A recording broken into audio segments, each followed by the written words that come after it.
Hello everyone, Joel here. We have talked about JRPG masterpieces from so many angles, and I realized that we haven't talked about which games in the genre that have tons of playthrough to enjoy. We are talking about games that have tremendous amount of story, side content, or even massive replayability. With that in mind, this time we will talk about some of the best JRPG masterpieces that you can play for 100 plus hours. And since there are lots of JRPG games that actually match our description, this video will act as the part 1 of the series. Before we go into the list, I want to give you my recommendation for some of the best deals in instant gaming right now, especially if you're tight on budget. We knew that instant gaming always give us so many crazy deals for your favorite games, like these titles for example. I mean, can you believe these prices? If you love RPGs, there's no way you never heard of these masterpieces, and to think that you can get them under $10 or even $5, it's an absolute steal. All you have to do is just click my link in the description below, start searching for your favorite games and use the activation code on your chosen platform. By using my link, you're not only saving tons of money, but also helping me to support this channel. Alright then, let's get back into the list. There's something immediately absorbing about stepping into the world of Etrian Odyssey series, where progress isn't handed to you but carefully carved out through patience and planning. At first, the slow crawl through its labyrinths feels methodical, yet over time it becomes deeply personal as you map every corridor and survive encounters that once seemed impossible. The party building opens surprising flexibility, encouraging experimentation that reshapes each journey. Meanwhile, the challenge remains steady and demanding, pushing you to think rather than grind. Hours slip by as each expedition builds momentum, turning a simple dungeon crawl into a long, satisfying commitment.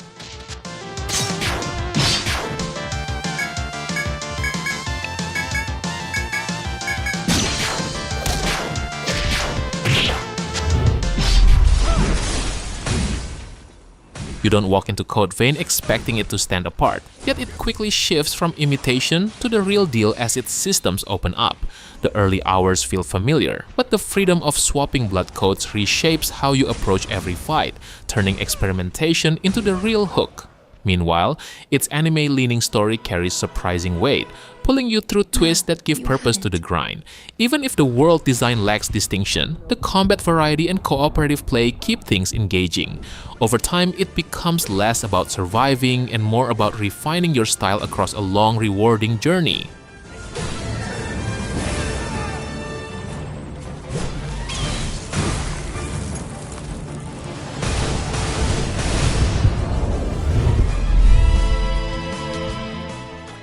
Romancing Saga 2 doesn't begin with a hero but with a legacy that keeps slipping through your fingers. Instead of growing attached to one party, you guide an empire across generations, where every decision echoes forward through time. The freedom to explore and tackle threats in your own order makes each playthrough feel personal, while the inheritance system quietly ties it all together. Even when progress resets, momentum never truly disappears. Over dozens of hours, it becomes less about individual victories and more about shaping a history that only you could have written. Just as I thought.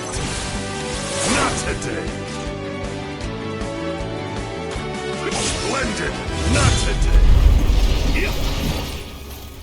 Long before the stakes fully reveal themselves, Final Fantasy XV settles into something quieter, almost like a road trip that slowly finds its meaning along the way. You spend hours drifting across its open world, chasing hunts and small distractions, yet it's the conversations between Noctis and his friends that give those moments weight. As the journey shifts into a more focused narrative, the contrast can feel uneven, but it also sharpens the emotional core. By the end, it's not the scale or spectacle that lingers, but the bond between four companions carried across a long, evolving adventure.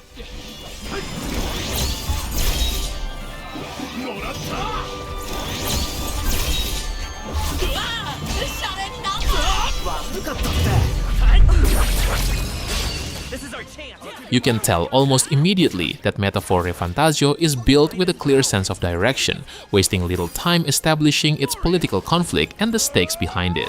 As the journey unfolds, the structure keeps things moving, constantly introducing new characters, regions, and tensions that give the world a strong sense of continuity. At the same time, its combat steadily expands, pushing you to think carefully rather than rely on repetition. The longer it goes on, the more everything starts to connect, turning its long runtime into something consistently engaging instead of exhausting. Fair and square. Not now. Allies, together! Coordination is key! That's nothing!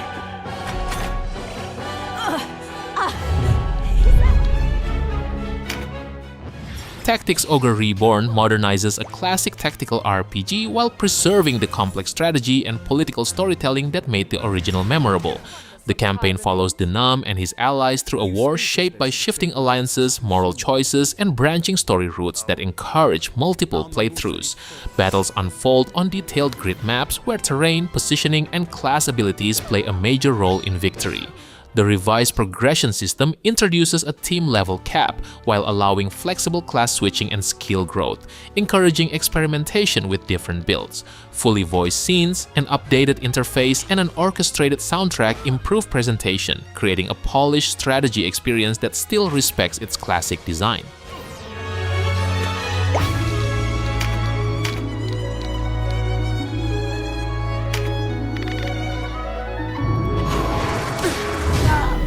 Conviction is a strong motivator. Right from the first few missions, Granblue Fantasy Relink makes its priorities clear by focusing on fast, responsive combat and a tightly paced adventure. The story moves quickly, but it still finds time to build its cast through short, effective character episodes that add context without slowing things down. As more characters and systems unlock, the depth becomes harder to ignore, especially when experimenting with different builds and team setups. Even after the main story wraps up, the structure shifts toward repeatable quests and co-op play, giving it the kind of long-term loop that can easily stretch well beyond 100 hours. They would die before doubting Lilith? She has been utterly bewitched. Maybe now's not the best time for conversion. Let's say the de-brainwashing. Stand before me! Unicorn Overlord delivers a unique strategy RPG built around commanding squads across a real-time battlefield that transitions into automated tactical encounters. Instead of controlling individual units on a grid, players assemble formations of characters whose classes, equipment, and skill priorities determine how each engagement unfolds.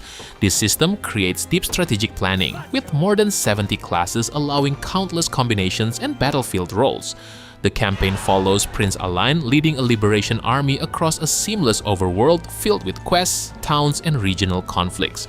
Beautiful hand-drawn art, strong voice performances, and varied mission designs keep battles engaging, while the flexibility of squad building encourages experimentation and gives the adventure strong replay value.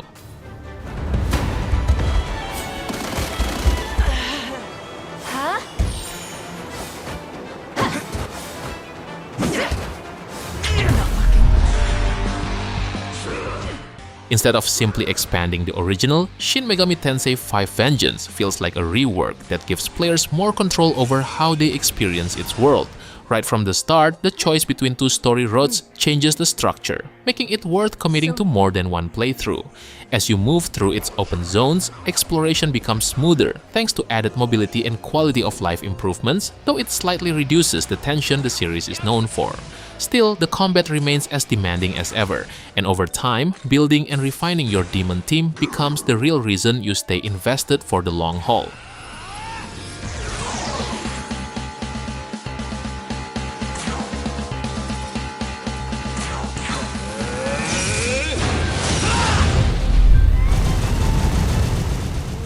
If there's one thing Disgaea 5 understands, it's how to keep players invested long after the story ends.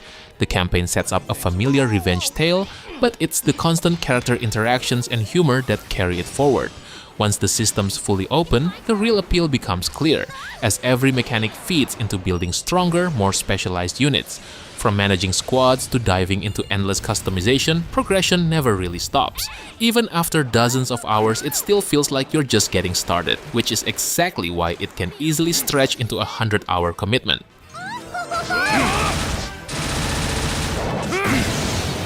Super! Right there! It doesn't try to replace the original, and that's exactly why Final Fantasy VII Rebirth works so well. Instead, it builds on familiar events while expanding them into something much larger, giving players more room to explore both the world and its characters. As you move between regions, the structure encourages you to slow down, take on side content, and spend time with the party, which strengthens their relationships in a natural way. At the same time, combat keeps evolving through new abilities and combinations. With so much to do beyond the main story, it easily becomes a long, absorbing journey.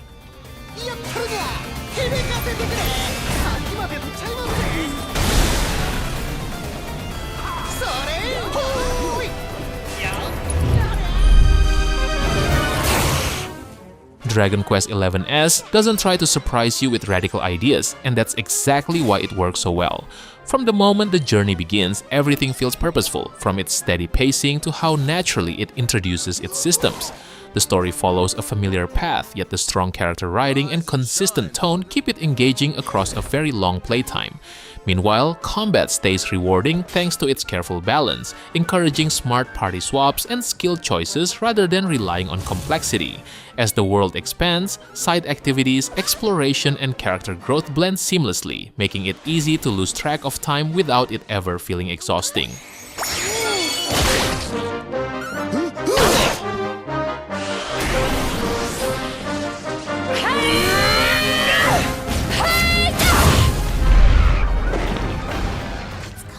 The Monster Hunter Stories takes a very different approach compared to the mainline titles, trading action-heavy hunts for a more relaxed, turn-based structure that still carries surprising depth.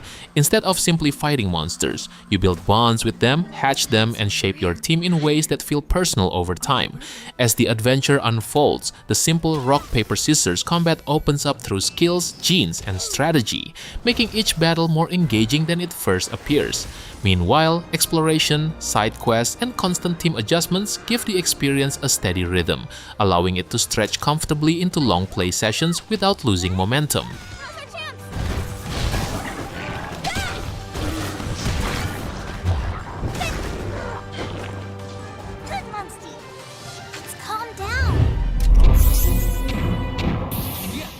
The Zodiac Age stands out by quietly reworking what a long-form JRPG can feel like over time.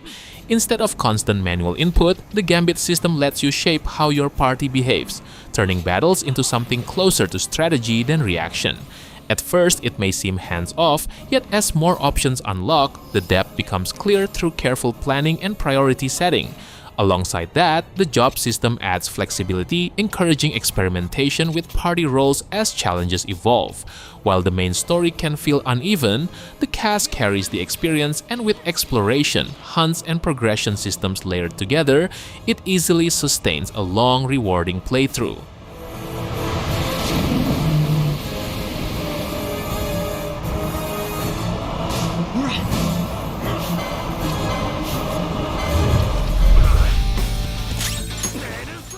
Starting Persona 5 Royal feels less like jumping into a game and more like committing to a routine you slowly grow attached to. Each in-game day blends school life, friendships, and dungeon crawling into a steady rhythm that keeps evolving over time. As your relationships deepen, they directly shape combat, giving every interaction a sense of purpose beyond dialogue. Meanwhile, the turn-based system remains fast and engaging, constantly rewarding smart decisions and team coordination. With its expanded story arc adding meaningful context and stronger emotional payoff, the experience stretches comfortably past 100 hours, yet rarely loses its sense of direction or momentum.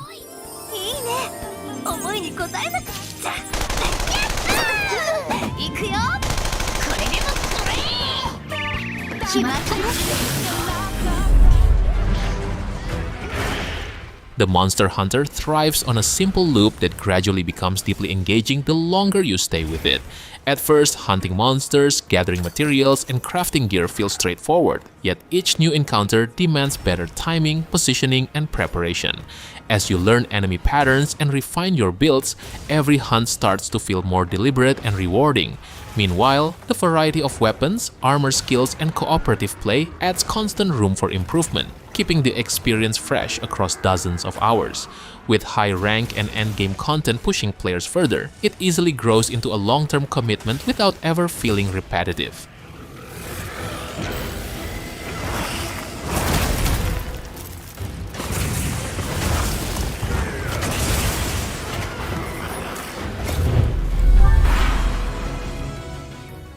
Fire Emblem Three Houses blends tactical strategy with a deep social simulation that reshapes how the series approaches character growth and long-term progression. As a professor at Garek Monastery, players guide one of 3 student houses while preparing them for increasingly demanding battles. Combat remains turn-based and grid-focused, emphasizing positioning, class abilities, and coordinated attacks supported by battalions and powerful gambits. Outside combat, the monastery system introduces training schedules, relationship building, and exploration that directly influence battlefield performance. The branching story routes, evolving characters, and challenging late-game encounters create a layered tactical RPG where strategy, narrative, and long-term planning are tightly connected. No hesitation.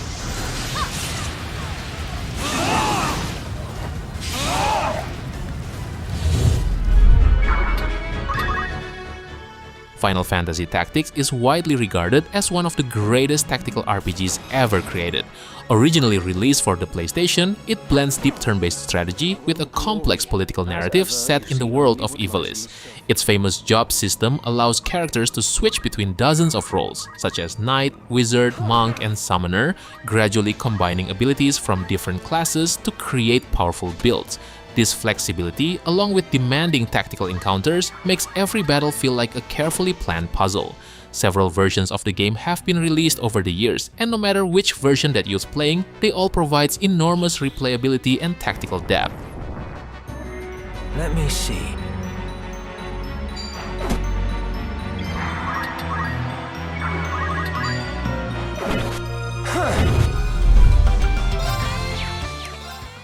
There's a certain comfort in returning to a long-running saga, and Trails into Reverie leans fully into that feeling while asking for your patience. Rather than rushing forward, it takes time to reconnect you with its sprawling cast, weaving 3 separate routes that slowly begin to overlap. At first, the pacing feels uneven, yet as the threads tighten, the narrative gains weight and purpose. Meanwhile, the combat remains deeply satisfying, especially with the added Reverie corridor content that encourage you to experiment with different characters and tactics.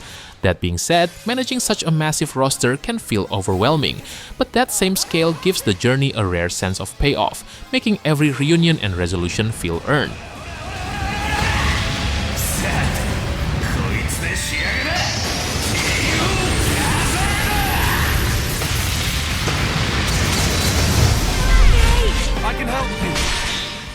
Few JRPGs capture the feeling of exploring a living world quite like the Xenoblade Chronicles series, where every journey feels vast from the very first step. Instead of rushing the player, these games let their worlds breathe, gradually revealing layered stories built on war, identity, and survival. As you move through enormous landscapes, combat flows in real time, blending positioning, cooldown management, and party synergy into something engaging over long sessions. At the same time, each entry reshapes its systems just enough to stay fresh, whether through character-driven mechanics or evolving progression. Even after dozens of hours, new regions, twists, and emotional turns keep the experience consistently rewarding.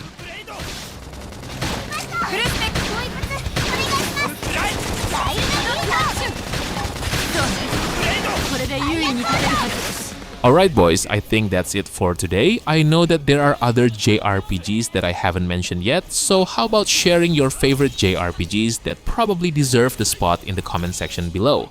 Don't forget to like the video and make sure to subscribe the channel if you don't want to miss another great list. Thank you for watching and have a good day. Peace.